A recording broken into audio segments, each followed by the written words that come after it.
नमस्कार विद्यार्थी मित्रांनो, वेदप्रभा अकॅडमीच्या यूट्यूब चॅनलवर आपल्या सर्वांचे स्वागत आहे. आपण GS2मध्ये डेली आन्सर रायटिंगचा सेशनची सुरुवात केली होती कालपासून. तर आज हा दुसरा क्वेश्चन आहे आणि दुसरा क्वेश्चन देखील अतिशय महत्त्वाचा असा क्वेश्चन आहे. याच्यातून बऱ्याचशा बेसिक कॉन्सेप्ट्स क्लिअर होतात आणि या क्वेश्चन्समध्ये मी काही उदाहरणांचा समावेश केलेला आहे आणि ती उदाहरणं अतिशय महत्त्वाची आहेत. पुढे तुम्हाला ज्यावेळेस तुम्ही आन्सर रायटिंग तुमची इम्प्रूव्ह होईल त्यावेळी या उदाहरणाचा तुम्ही वापर वेळोवेळी करू शकता. त्यामुळे ही जी काही उदाहरणं आहेत ती तुम्ही एका नोटबुकमध्ये नोट डाऊन करून ठेवा, याचा उपयोग पुढे होईल, राईट. आणि अजूनही तुम्ही जर आपल्या चॅनलला सबस्क्राईब केले नसेल तर सबस्क्राईब करून घ्या. पुढे असेच आपण खूप सारे व्हिडिओ घेऊन येणार आहोत, राईट. तर त्यामुळे तुम्ही जर सबस्क्राईब केले नसेल तर आत्ताच करून घ्या, राईट. तर समजून घ्या. तर दुसरा क्वेश्चन काय आहे, तर दुसरा क्वेश्चन विचारत आहे की एका देशाच्या संविधानामध्ये अधिकार आणि जबाबदाऱ्या यांचे स्पष्ट विभाजन असणे आवश्यक आहे, राईट. तर ते का आवश्यक आहे हे आपल्याला सांगायचं आहे. आणि जर अशा विभाजनाचा अभाव असेल, समजा अधिकार आणि जबाबदारी यांच्या विभाजनाचा जर अभाव असेल संविधानामध्ये, तर त्याचा काय परिणाम होईल हे आपल्याला सांगायचं आहे. तर नेहमीच मी सांगतो की प्रश्नाची सुरुवात करताना एक छानसं आणि छोटंसं इंट्रोडक्शन असायला हवं आणि त्यानंतर आपण बॉडीमध्ये जो काही क्वेश्चन विचारलेला आहे त्याचे विविध डिफरंट पार्ट्समध्ये तुम्ही त्या क्वेश्चनला डिवाईड करायला हवं आणि जो क्वेश्चनचे डिफरंट पार्ट्स आहेत त्याचं उत्तर देखील तुम्ही त्या बॉडीमध्ये लिहायला हवं आणि शेवटी कन्क्लुजन किंवा वे फॉरवर्डनी ते आन्सर अगदी छानपैकी तुम्ही एंड करायला हवं, राईट. तर बघून घेऊया आपण कसं याचं इंट्रोडक्शन लिहायला हवं. तर संविधान, जसं की प्रश्न विचारत आहे, संविधानामध्ये अधिकार आणि जबाबदाऱ्या स्पष्टपणे ठरवणे हे कोणत्याही लोकशाहीसाठी अत्यावश्यक असते. का अत्यावश्यक असते? कारण का ते उत्तरदायित्वाला प्रोत्साहन देते. उत्तरदायित्व म्हणजे काय की अकाउंटेबिलिटी, म्हणजे तुम्ही एखादी ॲक्शन घ्याल तर त्याला जबाबदार देखील तुम्हीच असाल. फॉर एक्झाम्पल जर एखादी ॲक्शन एक्झिक्युटिव्हने घेतली तर ते एक्झिक्युटिव्ह म्हणजे मंत्रिमंडळ कोणाला जबाबदार असतं, तर मंत्रिमंडळ संसदेला जबाबदार असतं, राईट. केंद्रामध्ये संसदेला जबाबदार असतं आणि राज्यामध्ये विधिमंडळाला जबाबदार असतं, राईट. तसेच अधिकार क्षेत्रात राहून कार्य करण्यास जर विविध संस्था आहेत, जसे की लेजिस्लेचर असेल किंवा एक्झिक्युटिव्ह असेल किंवा न्यायसंस्था असेल, तर त्यांच्या अधिकारात राहून कार्यक्षेत्र त्यांचे कार्य पूर्ण करू शकतात. यासाठी संविधानामध्ये त्यांचं स्पष्ट विभाजन केलेलं आहे.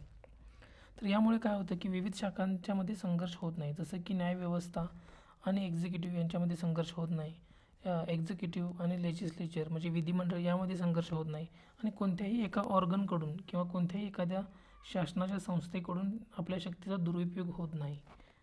त्यामुळे संविधानामध्ये जबाबदारी आणि स्पष्ट याचं विभाजन असणं गरजेचं आहे. तर पुढे मुख्य भागामध्ये आपण त्याची कारणे लिहिलेली आहेत की का गरजेचं आहे. तर पहिलं कारण म्हणजे शक्तीचा गैरवापर आणि अतिरेक रोखणे. तर शक्ती म्हणजे ऑथॉरिटी, तर ऑथॉरिटीचा गैरवापर कोणाकडून, समजा न्यायपालिकेकडून, एक्झिक्युटिव्हकडून किंवा विधिमंडळाकडून शक्तीचा आपल्या गैरवापर होऊ नये.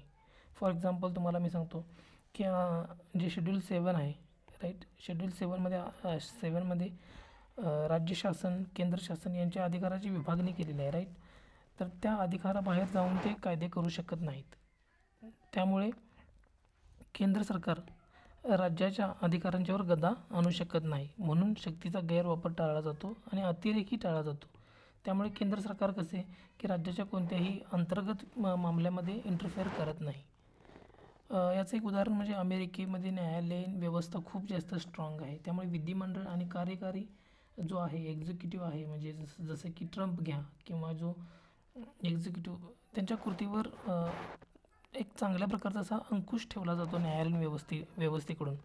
असं म्हटलं जाते की अमेरिकेची न्यायव्यवस्था जगातील सर्वात स्ट्रॉंग अशी न्यायव्यवस्था आहे. आणि जर त्याचा अभाव असले तर काय होईल? आता समजा की प्रश्नाचा दुसरा भाग आहे की जर विभाजनाचा अभाव असेल तर काय होईल? आत्ताच जस्ट रिसेंटचं उदाहरण घ्या की म्यानमारमध्ये काय झालं. म्यानमारमध्ये मिलिटरी खूप जास्त पॉवरफुल आहे. तर मिलिटरी खूप जास्त पॉवरफुल असल्यामुळे तेथील लोकशाही सरकार मिलिटरीनं उलथवून लावलं आणि मिलिटरी शासन लागू केलं.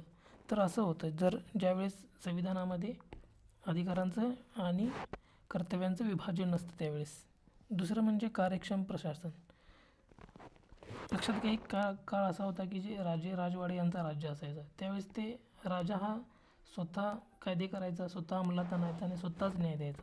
तर यामुळं काय होतं की राजाची जी प्रशासकीय इफिशियन्सी आहे ती कमी होती, कारण का राजाला खूप जास्त कामे करावी लागतात.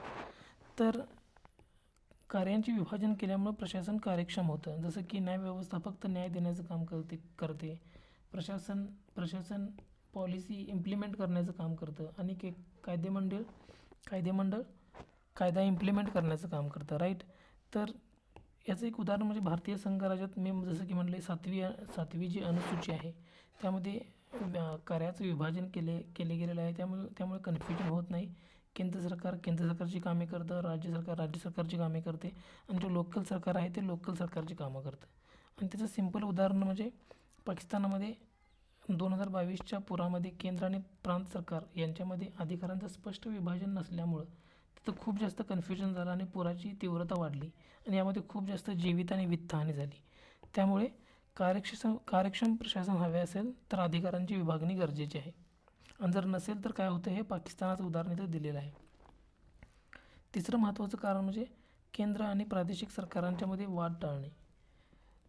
भारतासारख्या बलाढ्य देशामध्ये सर्वच कामे केंद्रामार्फत केली जाऊ शकत नाहीत, राईट.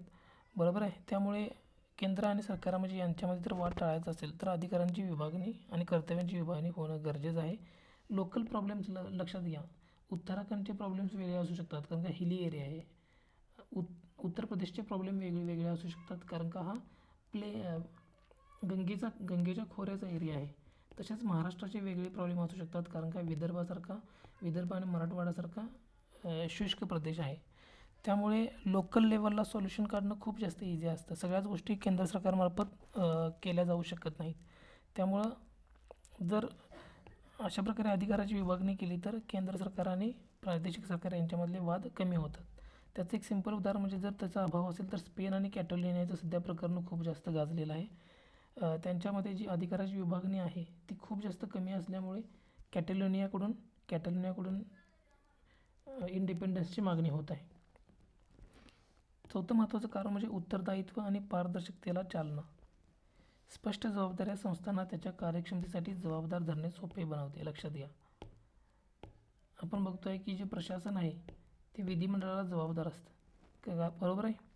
आणि याचं उदाहरण म्हणजे दक्षिण आफ्रिकेच्या संविधानात वेगवेगळ्या शाखांसाठी स्पष्ट भूमिका दिलेल्या आहेत आणि त्यांचे जे उत्तरदायित्व आहे ते देखील सुनिश्चित केलेलं आहे.